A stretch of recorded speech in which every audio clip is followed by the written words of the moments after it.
You. Hi, everyone. A very warm welcome to you all again. Um, Thank you for joining us for today's session, Founder Fundamentals on Grants and Government Incentives, hosted by YSpace and the Markham Small Business Center. I'm Alina Ali, and I'm the Student and Community Engagement Coordinator at YSpace. For those of you who are joining us for the first time, I would like to tell you a little about the programs and services we offer to not only York University students, alumni, faculty, but also to the extended community. YSpace is York University's entrepreneurship hub, and it consists of several incubators and accelerator programs designed specifically to support entrepreneurs from different industries. YSpace also runs two diverse streams, the YSpace Ella program that supports women entrepreneurship and the Black Entrepreneurship Alliance stream for Black-led businesses. Some of our staple programs include the Tech Accelerator program, the Founder Fundamentals, and the Venture Catalyst. Now, all of these programs are completely free and offered to the community with the aim of guiding entrepreneurs. So I encourage you to take advantage of all the resources that are available to you. Specifically with Founder Fundamental series, our ultimate goal, of course, is to provide you with the basic skills, guidance from industry professionals, and the understanding needed to kickstart your entrepreneurial career. I do want to remind you that if you attend at least 9 out of these 11 series, you will receive the Innovation York Certificate of Recognition once the session has ended. Please keep in mind, to receive the certificate, you need to stay for at least an hour in each session for your attendance to be counted. Zoom provides us with the information of your login and log off times. So there's nothing that you need to do at your end except to ensure that your full name displays on Zoom, especially if you're joining in with your phone. Sometimes it's the name of your phone. So just make sure your full name appears when you sign into your Zoom. All our workshops are recorded and are uploaded to our YouTube page, so you can always go back and review it at a later stage as well. Before I continue with the session, I would like to express my gratitude for all those working behind the scenes to make this series a possibility. A huge shout out to Nafis Ahmed, the Entrepreneurship Manager at YSpace, for developing this program and sourcing out the facilitators. So thank you so much, Nafis. I would also like to take a moment to thank our partner, the Markham Small Business Center, for providing their support with the series. And I'd like to welcome Serena Tang from the Markham Small Business Center on screen to say a few words with me. Hi, thank you, Alina. Hi, everyone. My name is Serena Tang. I'm the Small Business Advisor at City of Markham Small Business Center. Very happy to partner with YSpace to deliver the Founder Fundamental series. Just for those of you who don't know what MSBC, we are a small business center under City of Markham, and we provide a lot of free workshops, one-on-one consultations, and also grant programs. If you want to know more about our programs, feel free to visit our website, which I sent in the chat, or email us. And again, thank you, Alina, being as a host today, and I'll pass the mic to you. Amazing. Thank you so much, Serena, for that. Before we begin the session, I'd like to go over some housekeeping rules. Please keep your mic muted during the entire session. If you have a question, please feel free to drop it in the chat box. We are going to take a small pause in between the session to address your questions. So just feel free to pop in that question whenever it occurs to you. Now, for tonight's session, it is one that we've received so many inquiries about because of the importance of it, grant and government incentives, and sharing his valuable expertise and knowledge. We have our esteemed speaker, Jackson Lai. Jackson is the senior manager at BDO, where he advises clients on their R&D efforts, refining best practices, identifying impactful innovations, and navigating through funding opportunities and tax relief strategies. Jackson received his PhD in electrical and computer engineering from University of Waterloo. He has 15 years of experience in product development for biomedical devices, life sciences equipment, IT infrastructure, and consumer electronics. Jackson was instrumental in authoring over 20 journal papers, owned over 18 patents, and he is still actively participating in both industry and academia. Leveraging on his wealth of experience, he joined BDO as a senior manager, where he helps companies grow and better realize the impact of their intellectual properties and development work. Jackson, thank you so much for being here, and I welcome you to begin the session. Thank you. Thank you. I'm blushing because I think you could have said it. I couldn't have said it better than you could, describing myself. I'm going to share my screen very quickly. Just give me 1 second.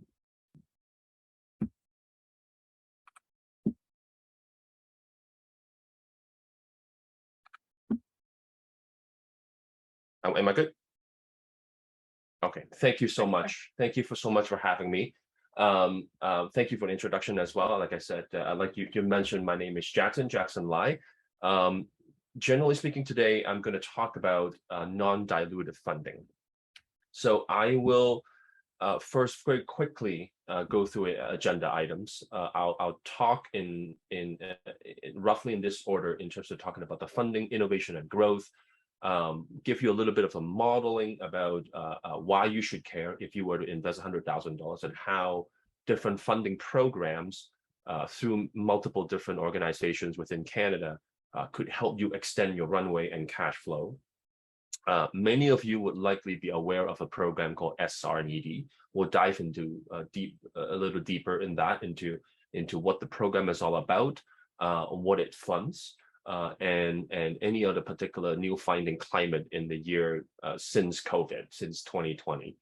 And then throughout the presentation, I'll talk about to keep in mind about the different kinds of funding to help you strategize, because even though SHRED is a big name, many of us might likely have heard of, it is not by far not the only one. And combining with different programs would likely extend your runway even further. We'll talk about that a little bit more. With that being said, feel free to like Alina was saying, feel free to pop your questions into the chat, and I'll momentarily pause between sections to address some of the questions. So while it's topical, if you don't mind, Alina, help me to pop that poll. One of the questions I'd like to pose to the audience over here is about what is keeping you up at night as a leader at a technology company. I'll pause for a second. I'll let that sink in. I'll advance my slide to the next one because I cheat. I came up with a bunch of possible answers, and I'd love to hear and look at the poll. Oh, wow, look at that.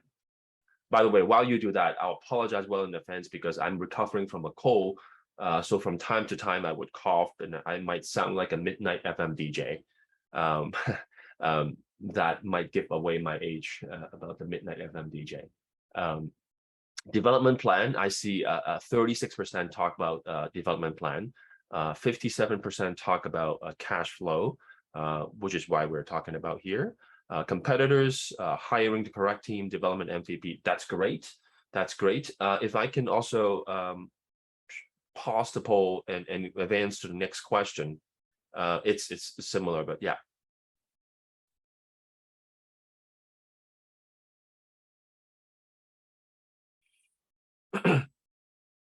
That's great. I'm seeing some good, many of the good responses. So while that is coming to a close, I'd like to thank for everyone's participation here.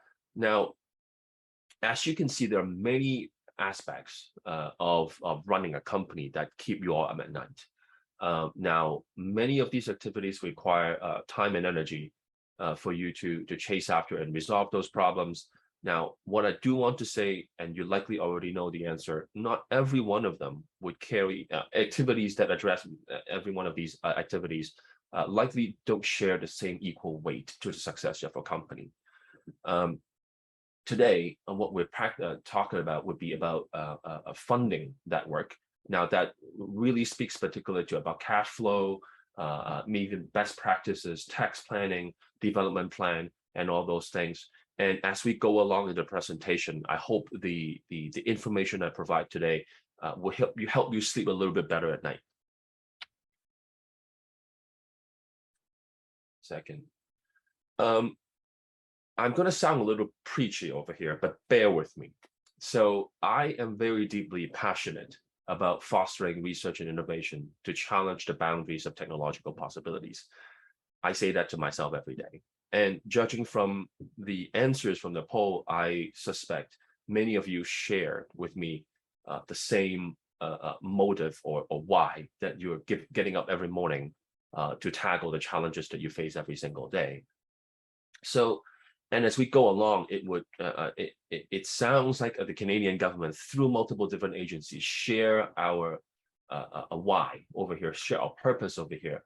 So the Canadian government, through multiple different vehicles, is interested to fund the work that you do to help push the boundaries of technological possibilities.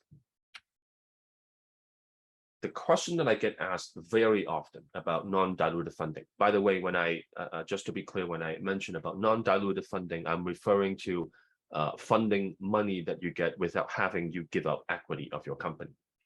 So non-dilutive funding, the question is whether they are actually free money. The answer to that is a little bit more nuanced. So there's a bit of a yes, there's a bit of a no. The short answer is Canadian government funding typically don't ask you to give away equity, typically.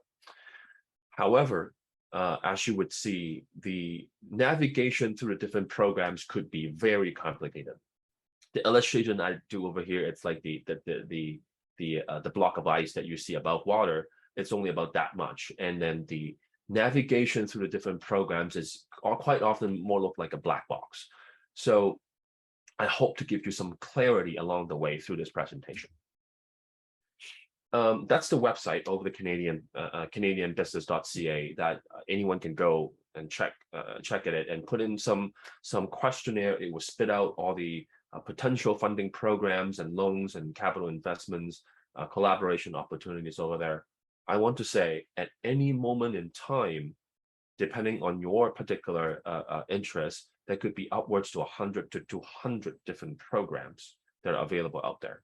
Not all of them are applicable to you because of a unique business story, where you are in the company trajectory, or what type of business that you're in. Are you more focused on development? Are you less focused on development? Navigating through that could be very daunting. And throughout this presentation, first, I'd like to introduce the concept about these different buckets, and we'll come back to it from now on, every now and then. So let's talk about what can be funded. If we look at these buckets, I'd like you to imagine the company activities that you do. Think about them as like little tiny balls, and you slot them into different buckets as you go along. Now, in reality, depending on where you are in your company trajectory, there could be different technology development, let's say technology different buckets, like some of them for scaling up, some of them for fundamental research and so forth. We'll talk about that a bit more, but let's visit all these different buckets. First is technological development. So doing development itself or doing R&D would fall into the technology development bucket. There are grants and incentives to help your company hire people, and there are also more specific programs that help you hire specific type of skill sets that are applicable to your company. There are business expansion or operational type of grant and incentive. Now, the other part, the other two part over here is the export of marketing or development of a product development that you want to export outside of Canada. For obvious reasons, many of the Canadian government programs are very interested in this, because you want companies to export their technology and know-how and get foreign money into the Canadian economy. And last but not least would be more market specific activities. Now, that changes from time to time. Using a really relatively recent example would be the year 2020 of the COVID. There are very specific grants that are at a very short window that open up about in the life science field. How do they advance the different rapid testing? How do you resolve the vaccine challenges? So there are very specific market activities. They typically have very short window that open throughout the year, and we'll also talk about those as well. The next concept is I want to give you some clarity why some of the nuances are in place. I'll introduce a concept called the TRL scale, the technology readiness level. The US military uses all the time to gauge the readiness or the maturity of a piece of technology. Now, in your particular organization, depending on where you are in your company size, the technology itself could be encompassing your entire company development, or if your company is interested to venture into a new a technology space, it could be more localized and specific to that particular project. But nevertheless, the different funding programs is to help you reduce the risk. And it's important for us to understand, to navigate that chart, to understand what the risks are. So in the TRL scale, typically 1, 2, and probably 3 refers to very fundamental technology risk. So quite often that refers to fundamental research. So to address those challenges and risks, that you have fundamental research. That could be collaboration with a university to have very specific technology-based research. And as you can see from the bottom side of the chart, your risk on technology is much higher than your financial risk, because you don't know whether it can be done. As you progress through, the technology risk, generally speaking, start to shrink. Then your other type of risk starts to come up, whether you can scale up, whether there are financial risks, whether it's too expensive, costing bill of material, and so forth. Then the marketing type of market positioning, marketing research, and also marketing in and of itself, the risk starts to grow. As you progress through the TRL scale, different programs will become more relevant or less relevant to your costs. So it's always important to first understand where your risks are. So what I'm trying to illustrate in the first 2 slides over here is to start thinking about and categorizing the activities as you go along. As you go along also refers to when you have your business plan, also development plan, to think about and start categorizing activities, or maybe even it would impact your hiring decisions about crafting out specific group of people or individual hires that would fit into different categories. This slides look very busy. My intention is not to go through that in detail right at this moment, but we'll come back to this later. My point being, though, is when I was speaking about the 100 or 150, 200 different programs, not all of them would be applicable to you, but in some ways, think about it playing like a video game. There are certain programs would have prerequisites. So you would have to get through certain programs first to do a marketing research, for example, a marketing study that would help you to justify and have the right information to apply for an R&D grant or project development grant or loan down the road. So mapping out, in this particular example, mapping out from 2018 to 2022, think about which program would kick in, which one would phase out, and also, and as the next slide I'll talk about, it's about the timing of it to help you manage your cash flow. So this is also mapping out to the TRL scale that I was speaking about, and also have some highlight about, going from ideation to development, tackling the different risk, commercialization, scale up, and the different programs would come in and go as we go along. So this would make more sense down a couple more slides later, but for the time being, I want to keep the message I want to get across is that it pays off to plan ahead of time. Maybe this is a good time. I'll pause very quickly. Is there any particular question that I can help address before I move on to the next phase? Yes, Jackson. So Chris has dropped a question for you. For sure. He's wishing you good health, and he's asking, if you had a choice of provinces in which to do business, are there any favorable provinces that provide grants and incentives for small business development? So yes, so maybe I'll comment a bit. There are provincial differences between the different programs. I'll use SHRED as an example. The rate of return for SHRED varies from province to province. There is a federal component that doesn't change, obviously, but there's a provincial variations that could affect the refundability of claims. So that's specifically for SHRED. And for other grants, different provinces obviously would like to focus on different things. Some would more focused on sustainable energy. Some could be more on agricultural. So there are programs that are more provincial specific. So again, speaking to the earlier point, I think it pays off to understand your specific development activities. And since I work on an accounting firm, I also want to point out there are provincial requirements about your permanent establishment in that particular province, whether it would qualify you for those grants. So if you're, as an example, if you're in Ontario and you're doing business in BC, but you fund all those revenue back into Ontario, you don't have a permanent establishment in BC, some of the programs might not be applicable for you. So there is a planning for that. So I know it sounds a little hand wavy when I answer it like that. So the short answer is yes. There are specific variations, but it's difficult without understanding your specific situation to comment more specifically, if that makes any sense. Anything else, Alina? That was the only question in the group so far. Yeah. I appreciate it. So throughout the presentation so far, I've been referring it to grants and incentives. In reality, those are very different things.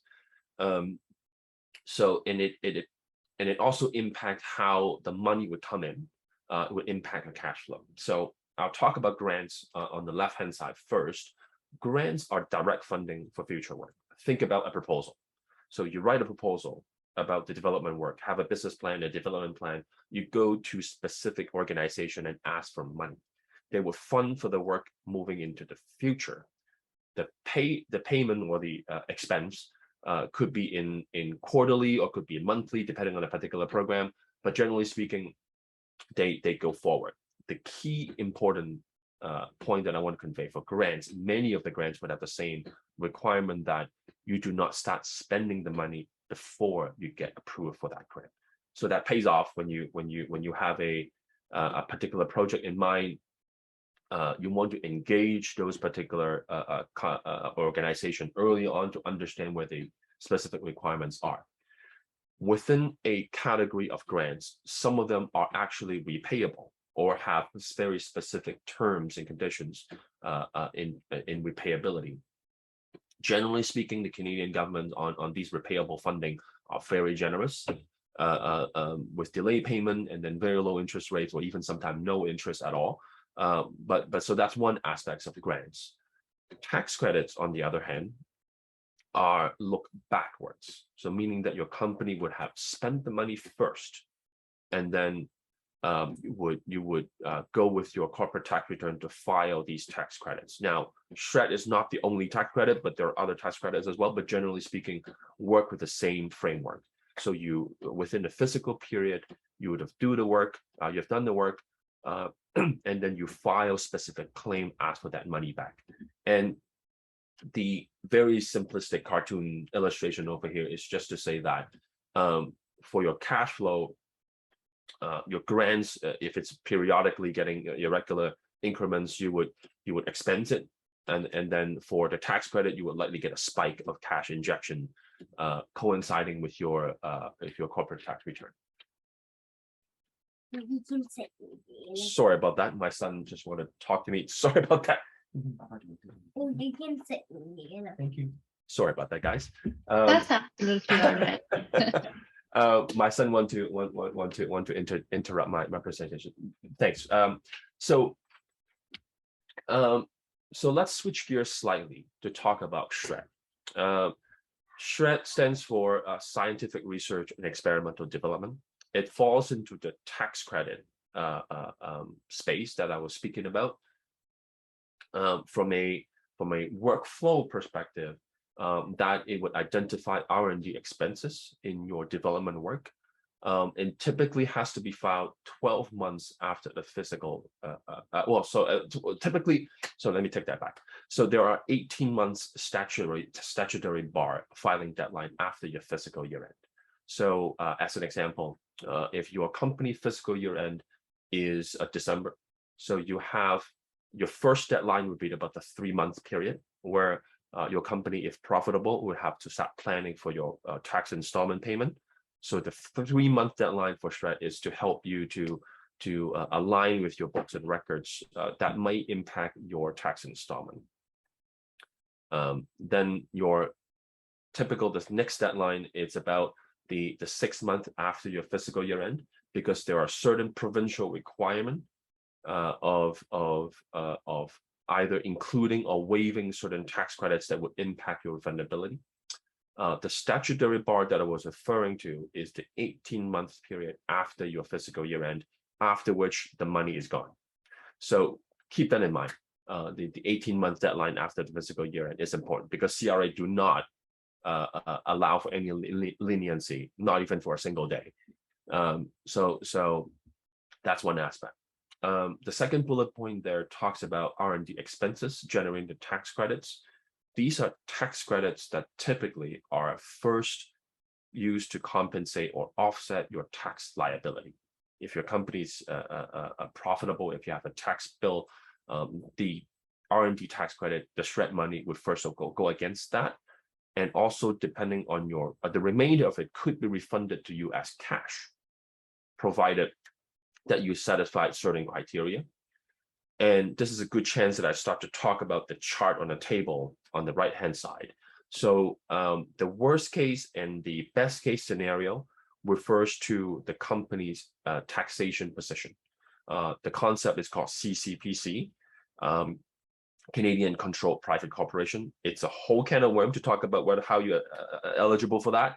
I'm happy to engage that conversation, but probably not at this particular moment. But generally speaking, you, for the purpose of SHRED, you want to be in the CCPC status because it would put you in the best case scenario.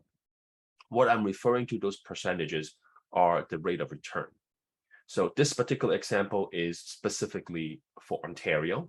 There are slight variations for different provinces, but generally speaking, about the same percentages, I would say. In the best case scenario for a salaried employee, for T4 salaried employees, is 66%. I'll pause for a second. That is very generous. For, let's say as an example, if you have an engineer or developer who is, you paid that person $100,000 for the year, and we've identified $100,000 for his salary or her salary are all eligible, that you could get $66,000 back just for the T4 salary. So that is very generous. Obviously, the caveat for being for accommodating for the generosity is that the process for filing for SHRED has a lot of specific detail and requirements to it, and we'll go through that. Materials typically refer to materials consumed or transformed. It may not be applicable for software or computer-related companies, but for other companies who are manufacturing, it's very often that you have to do experiment and scrap material. They could be scrap or could be transformed from one state to another, chemicals, compound synthesis, and so forth. Last would be contractors, that you contract a specific type of work to an external resource. So as you can see, the rate of return for a contractor is almost half of a T4 salaried employees, which alluded to the case that the Canadian government clearly wants to foster employment and to support the Canadian economy. The second bullet point over there is about the worst case scenario, meaning that the company, for various range of reasons, do not fall into the CCPC scenario. Generally speaking, your rate of return dropped by about half, generally speaking.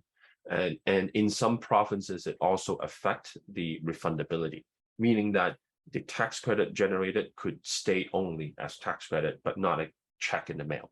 So I know there's a lot of nuances and complication over there, but I do not want to steer away from the attention that the fact that it's a very generous program. If you have specific questions about your particular organization, I'm happy to talk to you about it. The last two bullet points on the left-hand side, it's to talk about qualifying R&D expenses. So R&D expenses or development expenses, not all of them would be eligible for SR&ED. And it also comes into play when we talk about the different grant and incentive programs that we can combine together. So again, it's the bucket concept. within the research and development bucket, you have a subset of that being eligible for SHRED. The other activities could be eligible for other programs. So it's important for us to know ahead of time and carve out the different pieces. This is the last point over there to talk about stacking of the different programs. Here is a likely oversimplified model, but I want to illustrate the point with government support. And this model in particular is only using SHRED and also one additional programs to fund your research work. Assuming that you've identified a particular eligible project, if you have $100,000 and you have a burn rate of about $10,000 per quarter, 100% eligible. Using that model, like I said before, you would see the grant money would kick in with a linear slope down, because just a simplified model over here. And every now and then, every multiple quarters, you could get an injection, cash coming in from SHRED to help pull your cash flow model back up. Even with a fairly simplified 2-grant program model, it could potentially increase your cash flow to 2.3 times, from a 10 quarter runway to 23 quarters.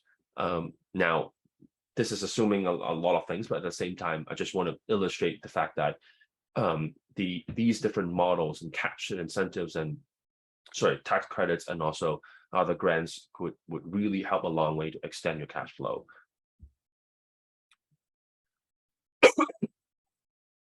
This is talk about SHRED landscape.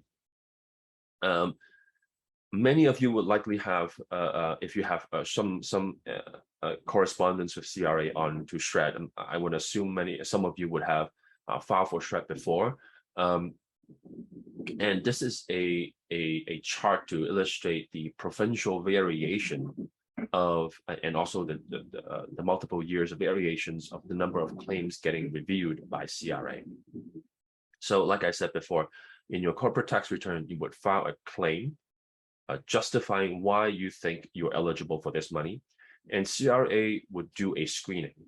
So if they find specific areas of the claim that requires additional question, they will likely knock on your door and request either as an RFI for additional information, or they would do either a financial review or a technical review or a joint financial and technical review, meaning that a pair of CRA employees would request a meeting asking you for specific information and documentation. To match it about the landscape in the past several years, starting around March 2020, because of the COVID pandemic, CRA really opened the floodgate, reduced the processing time, and drastically reduced the number of reviews that they carry out. That general sentiment helped the pendulum swing very lenient to claimant in the past 2.5 years. We've seen recently in the past 2021 to 2022 start to swing a little bit more to the neutral pendulum, if I can call it that. Some of the reviews are starting to come up, and many of the claimants are starting to experience additional questions from CRA. But nevertheless, if I can put some metric over there, CRA published that data last year, I believe. There are a total of every year about 20,000 companies file for SHRED across Canada, that totaling about 60,000 SHRED projects to different municipality of CRA. 17% of them get reviewed or some kind of CRA correspondence. So 17 or 18% is not a very huge number, but at the same time, it's not uncommon that you would get some correspondence with CRA. So this is also to say it pays off to understand what CRA is looking for in terms of specifically for SHRED, and I'll talk about that in the next several slides. Like I said, I think many times over the past few slides, not all R&D and development work is eligible.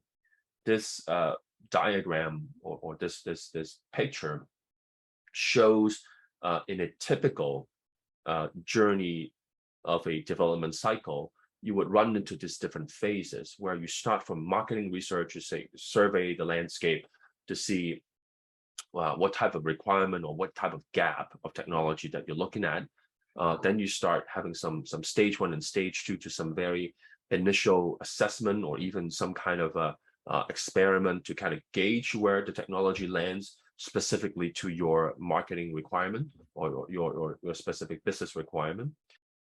Up until stage 3A in this particular example, by identifying the business gap, market gap, and also how that translates into technology gap, is still considered to be due diligence in the eyes of CRA for the purpose of a SHRED. Is when you have started to identify a technological problem or a technological challenge, then where SHRED starts to kick in.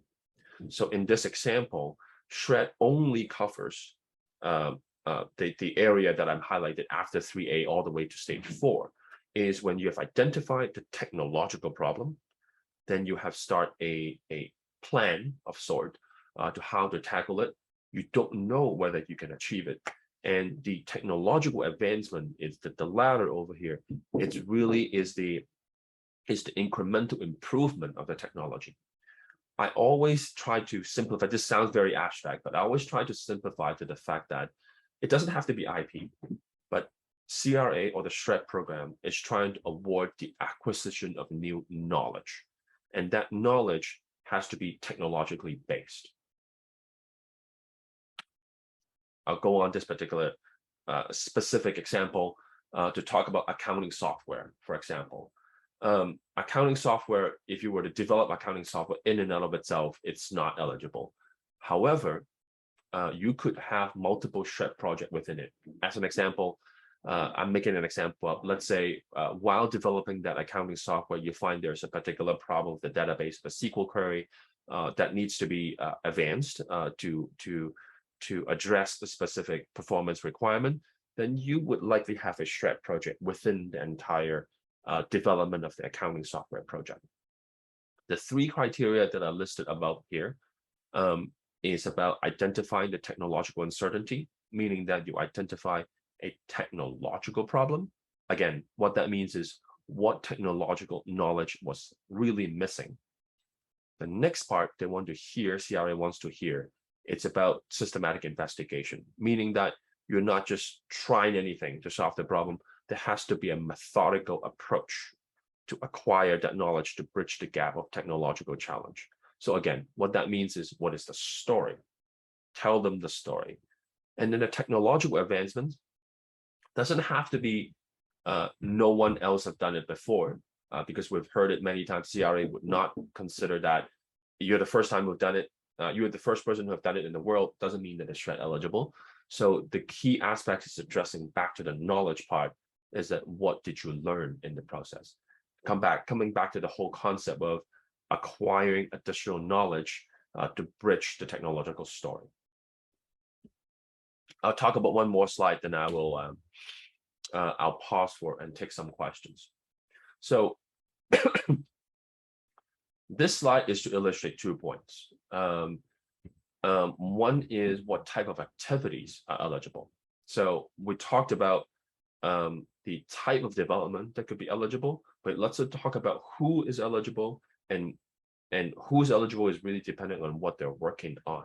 So I want you to imagine a org chart, right? So starting it from the CTO, for example, there are multiple project manager or program manager. Then they also manage multiple different development teams working on development. Could be different components of a project. Now, those who are developers who are hands-on in developing the technology itself are what we consider to be directly engaged. They are hands-on, rolling up their sleeves to do development. So that would refer to the pie chart in red. Those who are involved in experimentation and analysis, those are directly engaged, absolutely eligible for SHRED. What's typical is that this is where, when you claim for SHRED, this is where you stop. Now, I want you to introduce the type of called the support work.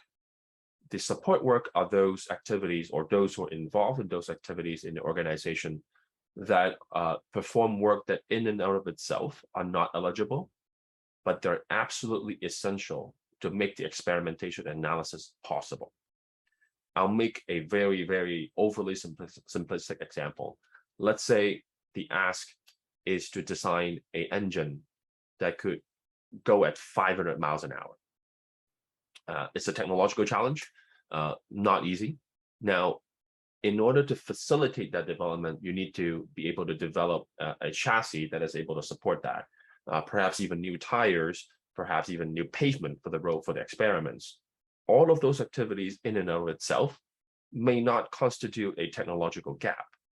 But in order to bridge the technological gap of the engine, you need people to work on those things.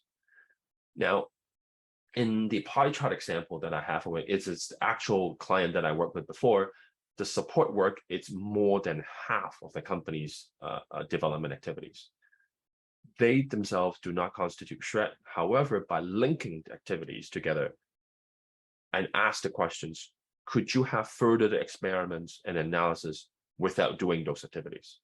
And if the answer is yes, they could be supporting work, and then you can link them logically to be included into the shred claim.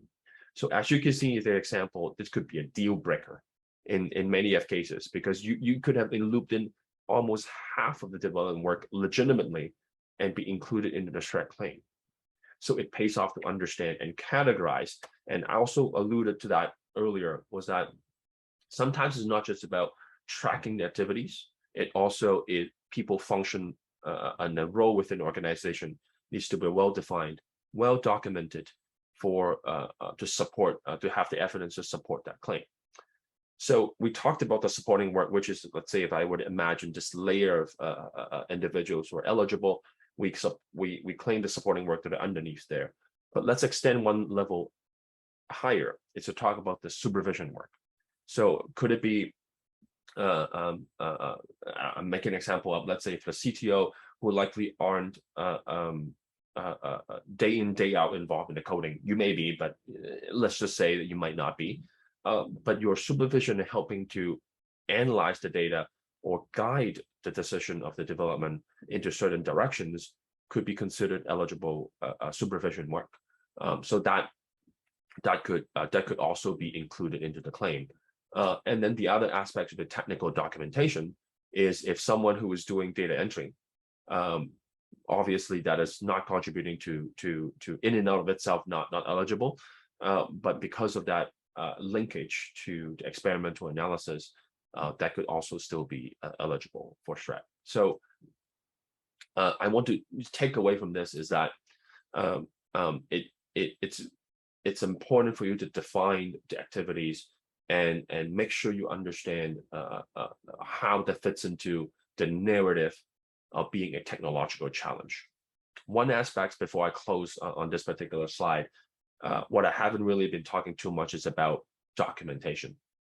And it's not uncommon when you deal with CRA, they would say, that sounds like a great project. I believe you, this is 100% eligible. Now show me the evidence.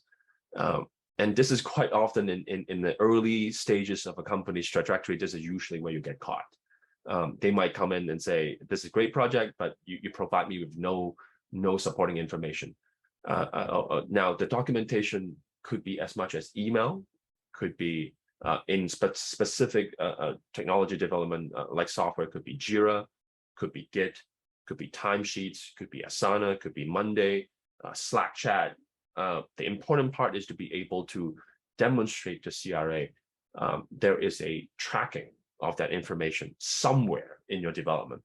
I've seen as far as just writing on a piece of napkin. You just need to make sure that you keep that napkin. Point being, the importance of evidence and records keeping makes us strengthen the defensibility of a claim. I know I talk a lot. I know I talk fast. I'll pause for a second. Any questions that I can help address?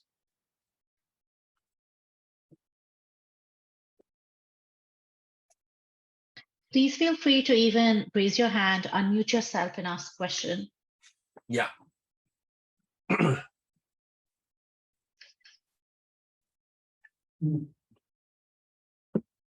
Don't be shy. And that's okay, by the way. I understand Shred is also very related to your company's IP and know-how. So if you are sensitive about specific questions, you don't want to raise it in a larger group, feel free to ping me. I'm happy to provide you with specific comments. Talking to me is free, by the way. I think Brian has a question. Sure, please go ahead.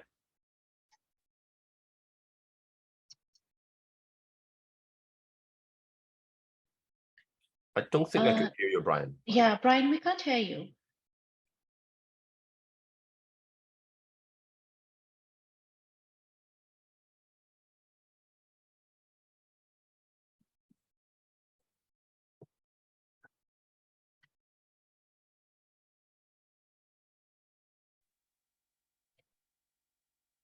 Brian, I think you're unmuted, but we still can't hear you.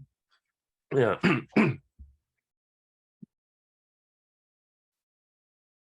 Okay, so while Brian figures it out, we do have another question in the chat. So Chris has asked a question. Seems like a high bar to meet for a SHRED claim. What are the penalties for having the payment made and a claim subsequently denied? Sorry, I didn't catch the second part of it. So what was the...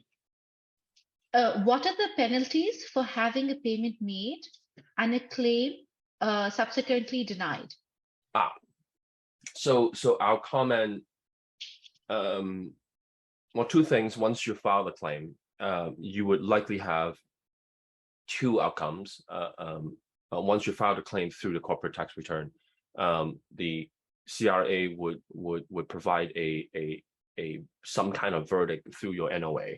That could be several weeks after you file your corporate tax return. That could be the most desirable outcome, I would say. It's called AAF, is accepted as filed, meaning CRA is saying, we're not going to review your claim.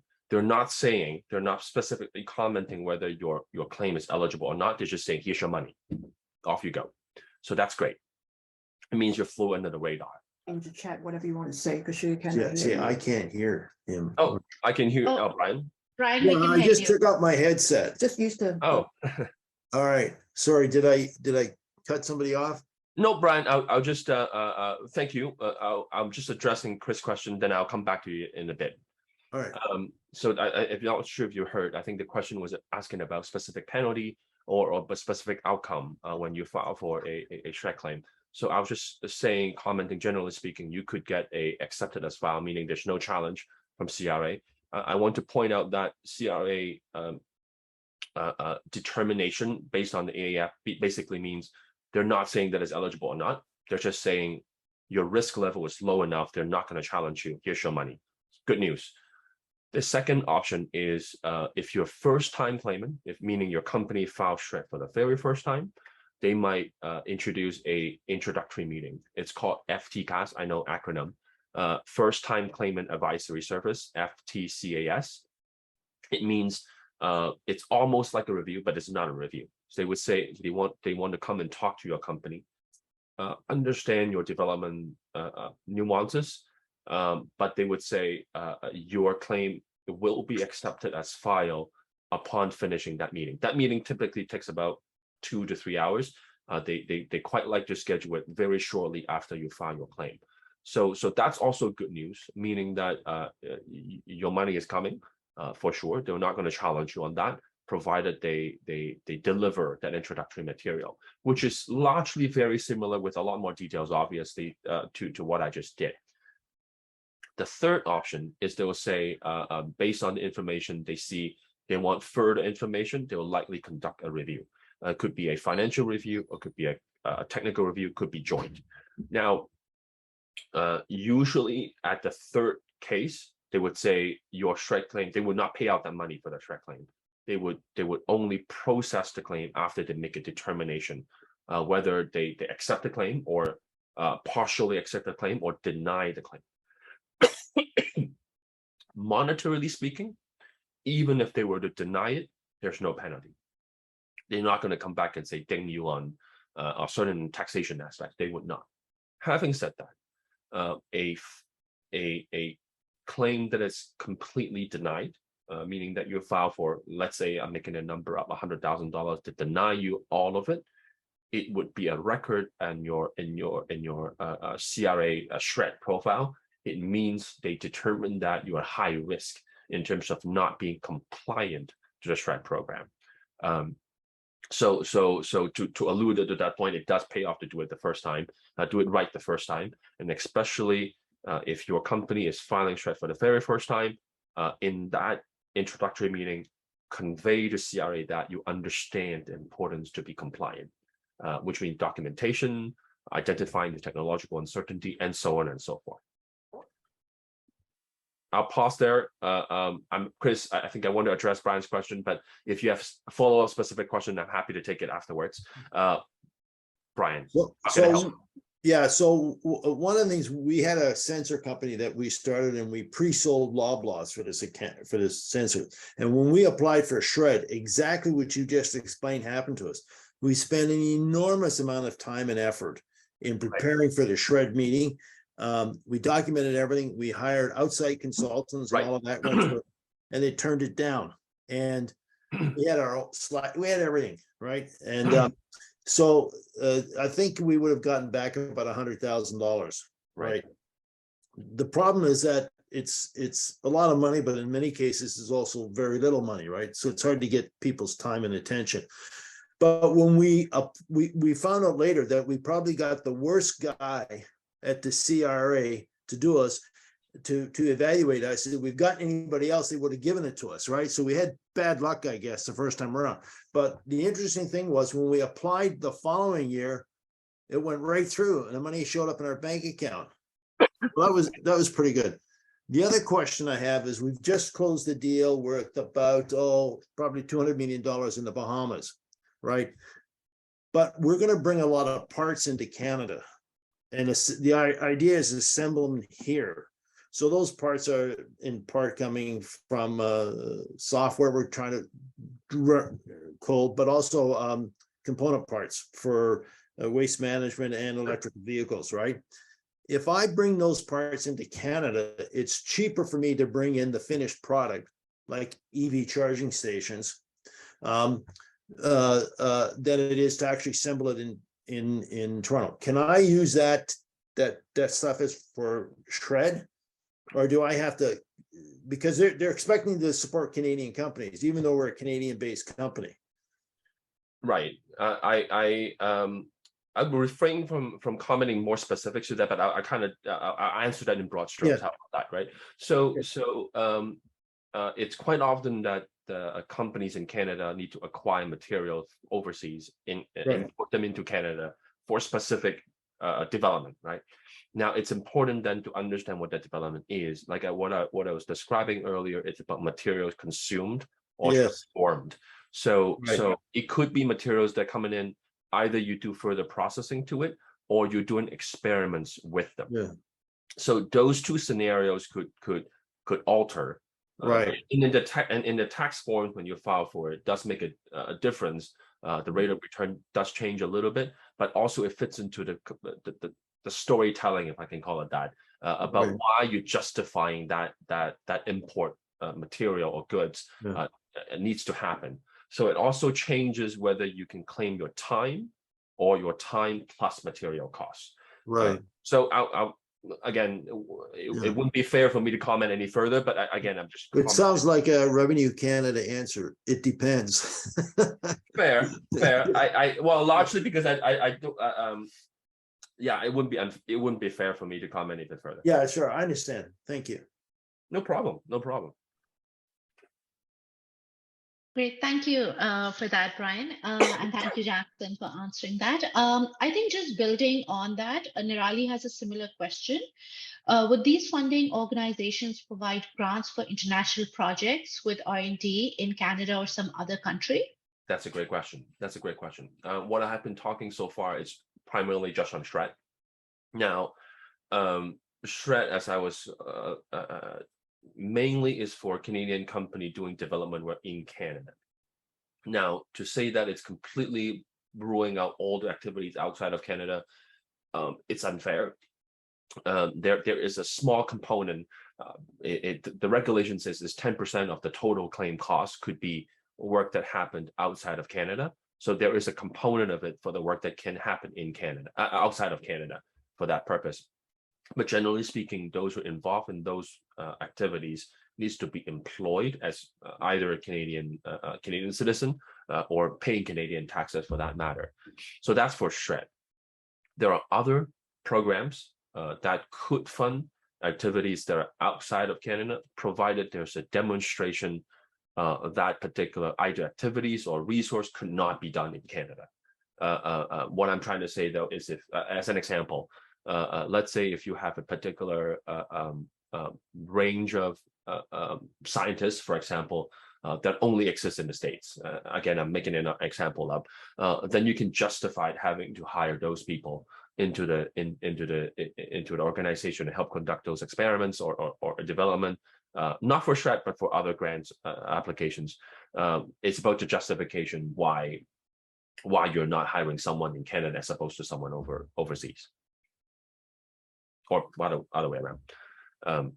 How about that? Thank you so much, Jackson. Sorry, No that cleared my question. Just a follow-up on that one.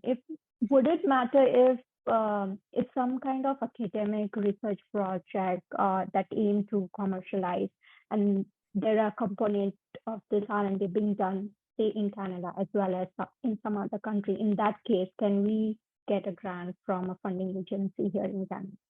Correct. There's quite a bit of unpack here. So there are within SR&ED, there is a specific component that's used to for academic collaboration. So if let's say I'm making an example up again, if you're a company A that you're working with a university or a research group university to develop a particular technology, so that that pocket of work could be SR&ED eligible, regardless of whether the university is filing for paper and whatnot, right? So that's a separate question. So it has to be a certain list of university, and most of the university qualify for that a subcomponent within SR&ED. So that's one aspect of it. It sounds like you're also referring to academic research group that are outside of Canada. Now, in cases like that, a portion of it obviously is your time contributing to that, could be SR&ED eligible, and then the SR&ED aspect would not cover the overseas cost, but other programs can. One aspect that I haven't quite touched on that is about the planning is that the different programs, some of you might be familiar with, let's say IRAP and SR&ED, they don't fund, it's often classified that you cannot double dip. So that's partially true and partially untrue. While you do not get the same dollar funded twice, you could segment it out, part of the project that is SR&ED and part of the project that is IRAP, because of the specific requirement for SR&ED. Like I'm saying over here, the experimentation analysis or the R&D team is for SR&ED, but if you have marketing work, if you have other type of work that is SR&ED clearly will not fund, you could use those activities and allocate it to IRAP as an example. So in other funding programs, they would open up the eligibility or the requirement a little bit more for you to include overseas cost. Got it. Thank you so much. You have clarified a lot of my doubts. Thank you so much, Jackson. No problem. No problem. Excuse me. Any more questions, or should we? Sorry, Jackson. No problem. No problem. I just want to ask the same thing. Like, is there any particular questions? I can also advance. I only have a couple more slides to go. Then I can also close out and address some other questions as well. Perfect. So what I've been talking so far, it sounds like I'm just focusing on SR&ED, but I want to come back and zoom back out a little bit to talk about these different buckets. What we've been talking about on SR&ED clearly is just focusing on the first bucket over there, And even then, SHRED covers only a portion of the first bucket of technology development. I wouldn't spend too much time. I only have maybe 2 or 3 slides to cover about the different parts of it. But the point being, in your company funding journey, there would definitely be other components of it that could not be addressed could not be allocated to just technology development. So I want to give you a few examples. The first of it, depending on particular company activities, is media development tax credits. In many ways, it's very similar to SHRED. However, it covers other types of activities. And what I'm listing here are several different programs under Ontario. In BC and other provinces, we have very similar counterparts of these to fund video production, interactive training education programs. I know VR has been quite a topical. So one aspect of VR could be the development of activities of how to make it work, but also there could be content creation that is alluded to that, and there's VFX, After Effects that many companies are involved. And I know in certain parts of Canada, there's a strong presence of filmmaking. So I know Ontario and also BC enjoy quite a lot of these tax credits as well. As I'm alluding to in the top part over there, these media tax credit could also be very generous, about 40% of the activities. And they are, in terms of preparation nuances, is a little less than SHRED, meaning that you don't have to justify every single line item in your activities. Having said that, the lead time for some of these tax credits, it's a little bit longer than SHRED. It's typically 12 to 18 months after you file, you would get a verdict about money in the bank, as opposed to SHRED. If you fly under the radar, you could get in about 3 weeks. And many of these activities would not be covered by SHRED anyway, so it pays off if it applies to your particular company. Keep an eye out on these what I call industry-specific products or grants. In recent months or recent years, there are clean technology initiatives. There are specific life science initiatives, and also agricultural initiatives. They tend to be very specific grants or tax credit programs that could be available to your company that you can also stack with SHRED. Hiring grants. So in this particular example, I'm referring to the Canada Ontario job grants. Many of them scaled with your company as you grow. You could be getting, if you're less than 100 employees, you should be getting 83% of your hiring costs, and also not only for hiring costs but also for training course cost to get your new hires and candidate to align with your company for a wide variety of activities.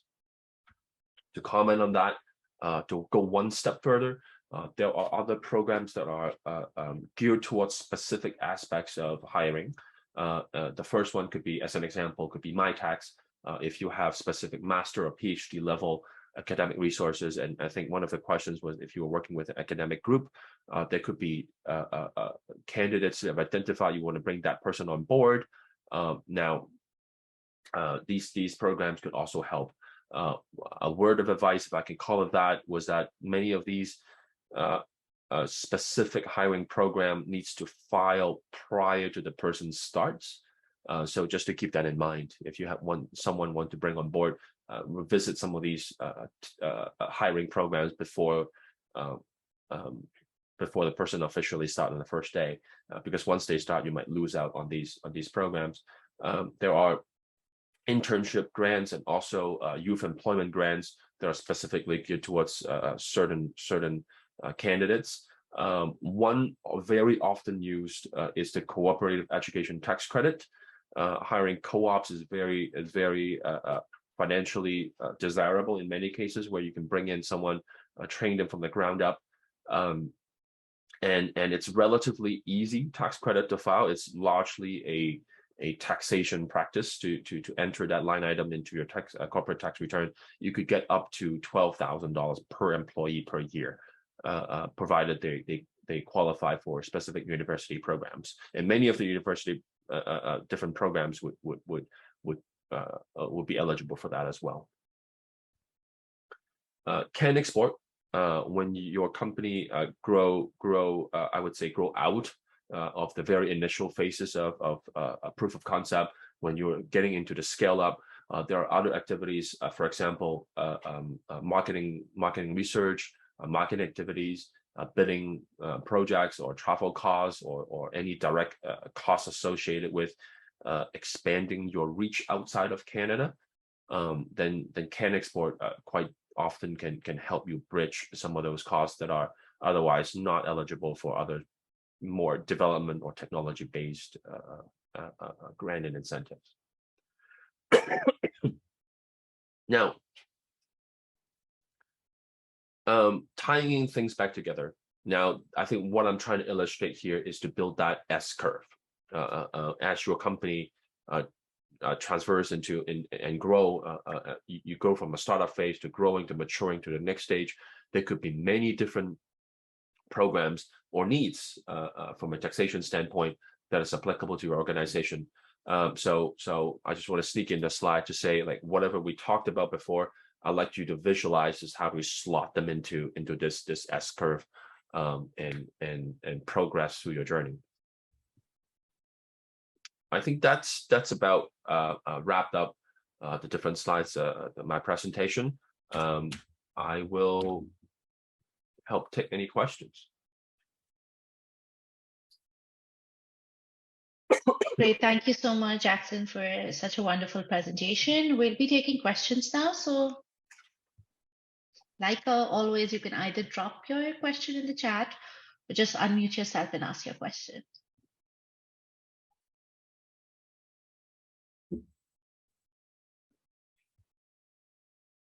Brian has a question. Yeah, Brian. Yeah. I don't know if this applies, but just as an example. Yeah. There's in the project that we're doing in the Bahamas, it involves about 2,000 cars, and electric cars, and 2,000 to 2,500 school buses, right? Right. And in doing our due diligence, as we're trying to find suppliers of these vehicles, right? A company that makes buses offered me a job. Okay. Right? So could not the salary they're paying me or want to pay me be applied for a training grant? Since I know nothing about electric cars. All right. Possible. I'm just trying to go through my head about which program would be specifically applicable to that. Now, Yeah. there are the challenge may be depending on how you're getting paid. Like I said, I think many of these programs foster the spending in Canada by Canadian company. It's a Canadian-based company. Yeah. Okay. That could be applicable to some of these hiring grants. It's a startup. So yeah. All right. So that I think that's a big deal, because if you look at a lot of companies starting up, one of the problems they have is they can't hire anybody full time. Absolutely. So short of cash, right? I mean, anything Absolutely. that helps, right? Absolutely. Yeah. It definitely helped, and we've seen many scenarios where at the initial phases, several employees are either contractors or part-time, and after they reach their first year of fiscal period, either they successfully apply some of the grants or get their SR&ED money, would help transition those contractors into full-time. So we've seen a lot of that as well. Yeah. Okay. Thank you. No problem.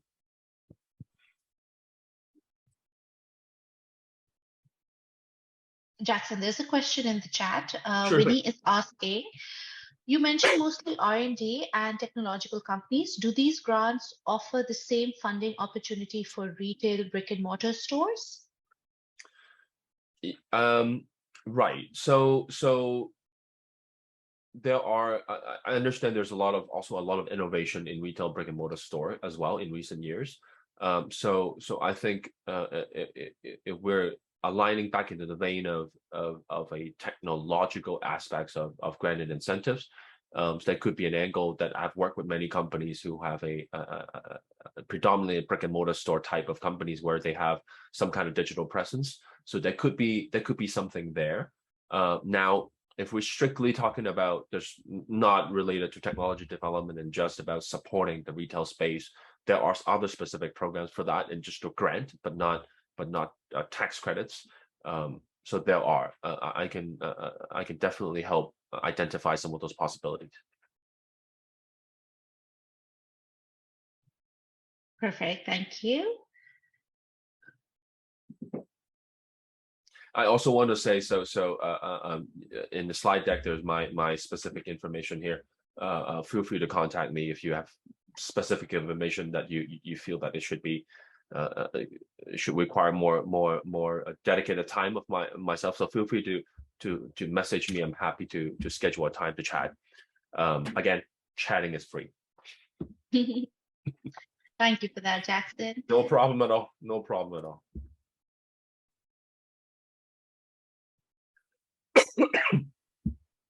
Guys, this is your chance to ask a question. So if you have anything on your mind, even if it's some, a thought, or if it's not a question, if there's something that you'd like to share regarding the session, Yeah. please feel free to talk to us. Yeah.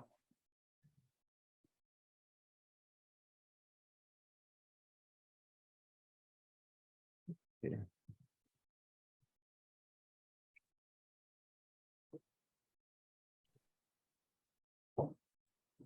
Everyone's feeling a bit shy tonight. That's okay. That's okay.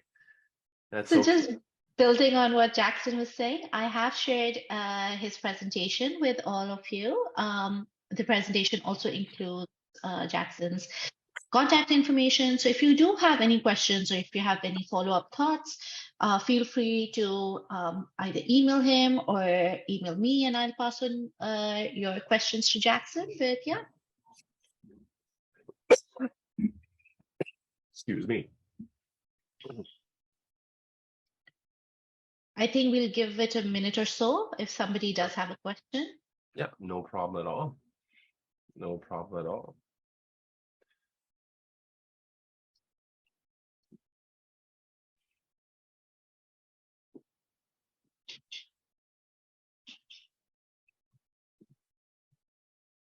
I have also shared a survey in the chat, so please do take out the time to fill that survey. It really helps us develop such sessions for you and provide information that you require. So I'll be extremely grateful if you could just fill that up for us. All right, if there are no questions, should we just wrap the session up then, Jackson? Yeah, that works with me. That works with me. Again, thank you very, very much for having me. I appreciate a chance to speak to an audience, and hopefully I get a chance to learn more about your technology journey. And I'm also happy to help.